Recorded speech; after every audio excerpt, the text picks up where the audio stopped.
For shipwrecked treasure hunters, it's a game of patience and persistence, and being in the right spot at the right time. Deep down on the bottom of the Baltic Sea near Sweden, a team of salvage experts may have hit the jackpot. The trouble is, so far, this bounty can't be explained. Peter Lindberg has been in the business for almost 20 years. This vintage champagne hauled from a century-old wreck, one of his sweetest successes, until, that is, the commercial diver stumbled upon an incredible find. We had been out for 9 days, and well, we were quite tired, and we were on our way home, but we well, made a final run with the sonar fish, and suddenly this thing turned up, and well, my first reaction was to tell the guys that, hey, we have a UFO here on the bottom.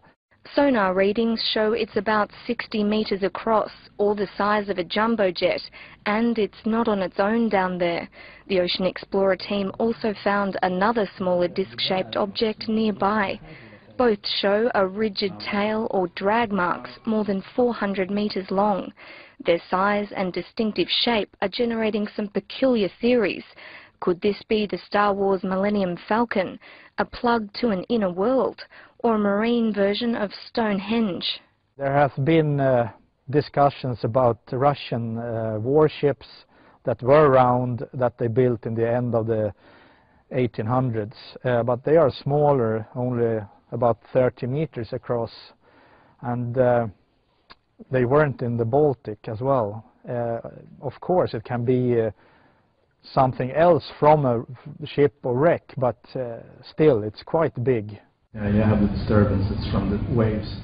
The head of archaeology at Sweden's Maritime Museums says this type of imaging, called a side-scan sonar, doesn't always reflect what's actually on the sea floor. Varying temperature and wave conditions can result in anomalies on the images. But the intriguing dimensions of this picture are capturing his attention. It's definitely something, at least. I'm not sure that you will see very much when you go down. If it's a more natural geological formation, it might be that it's hard to see. The sediments in the area are very loose. The side-scan sonar tool sometimes goes down a little bit in soft sediments. But I'm excited. It's going to be interesting to see what it is. Andreas Olsen, who doesn't agree with treasure hunting and selling historical artefacts for profit, says the Baltic offers ideal conditions for preservation, with low salinity and no wood-boring organisms.